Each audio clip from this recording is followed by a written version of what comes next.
महाराष्ट्र आणि झारखंड विधानसभा निवडणुकीनंतर भाजप मुख्यालयामध्ये आज महत्त्वाची बैठकीमध्ये राष्ट्रीय अध्यक्षपदाच्या निवडणुकीसंदर्भात चर्चा होणार असल्याची माहिती। भाजपचा अंतर्गत बूथ लेव्हलच्या एक्झिट पोलचे आकडे समोर। महायुतीची सत्ता येणार, भाजपच्या अंतर्गत एक्झिट पोलचा दावा। महायुती 164, महाविकास आघाडी 100 आणि इतरांना 24 जागा मिळण्याचा अंदाज। एक्झिट पोल भाजपचं षडयंत्र, राऊतांची टीका। 23 तारखेला निकाल येतील, महाविकास आघाडीला 160 पेक्षा अधिक जागा मिळतील, संजय राऊत यांच्याकडून विश्वास व्यक्त। तर 23 तारखेला संध्याकाळी सत्ता स्थापन करू, राऊतांचं वक्तव्य।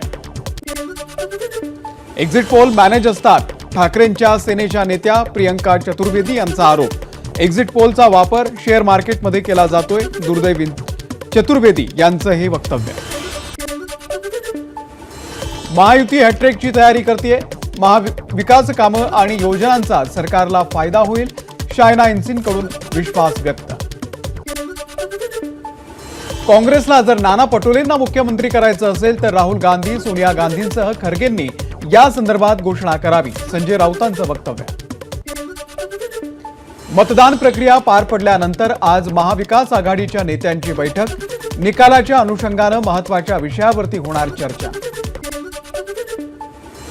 निवडणुका म्हणजे धर्मयुद्ध असल्याचं सांगत भाजप आणि संघाचे लोक घराघरामध्ये पोहोचले, सरकारी यंत्रणांचा गैरवापर केला, सामना अग्रलेखामधून भाजपवर टीका। गुंतवणूकदारांची फसवणूक केल्याचा उद्योगपती गौतम अदानी यांच्यावरती अमेरिकेमध्ये आरोप। भारतीय अधिकाऱ्यांना $250 मिलियन लाच दिल्याचा प्रयत्न केल्याचा आरोप।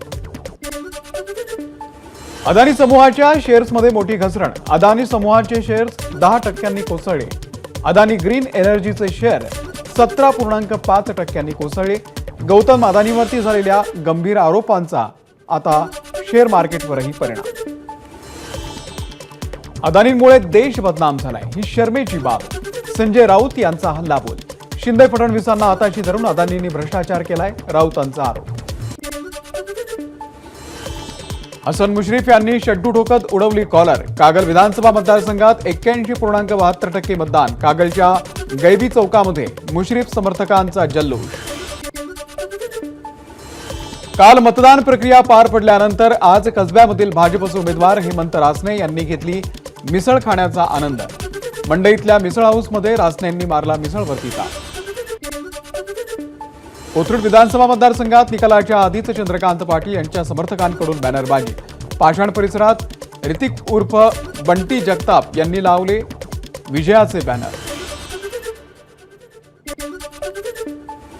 पुण्यामध्ये शरद पवारांच्या राष्ट्रवादीच्या उमेदवारांकडून अनेक मतदारसंघांमध्ये बॅनरबाजी। निकालाच्या आधीच अश्विनी कदम यांच्या विजयाचे लागले बॅनर, तर सचिन दोडके यांच्या विजयाचे देखील अनेक ठिकाणी बॅनर।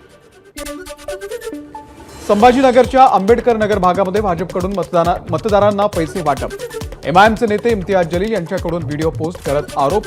व्हिडिओमध्ये अतुल सावे यांच्या समर्थकांकडून ₹500 वाटण्यात आल्याचा दावा। बीडमधल्या घाटनांदूर मतदान केंद्रामध्ये झालेल्या तोडफोडीच्या निषेधार्थ घाटनांदूर बंदची हाक। राष्ट्रवादीचे नेते माधव जाधव यांना मारहाण झाल्यानंतर त्याचे पडसाद घाटनांदूरमध्ये उमटले। बीडमधील मतदान केंद्रावरील तोडफोड प्रकरणामध्ये 40 जणांवरती गुन्हा दाखल। घाटनांदूर येथे मतदान केंद्राची तोडफोड करण्यात आली होती। हिंगोलीच्या वसमतमध्ये झालेल्या दगडफेकी प्रकरणामध्ये आणि आचारसंहितेचा भंग केल्या प्रकरणामध्ये 125 जणांवर गुन्हा दाखल। वसमत शहर पोलीस ठाण्यात गुन्ह्याची नोंद। ठाकरे गटाच्या पदाधिकाऱ्यांवरती गिरगावमध्ये जमावबंदीच्या आदेशानं उल्लंघन केल्या प्रकरणामध्ये गुन्हा दाखल। 8 ते 10 पदाधिकाऱ्यांनी चिन्मय बारोट नावाच्या व्यक्तीला मारहाण केल्याचा आरोप। एबीपी माझा, उघडा डोळे बघा नीट।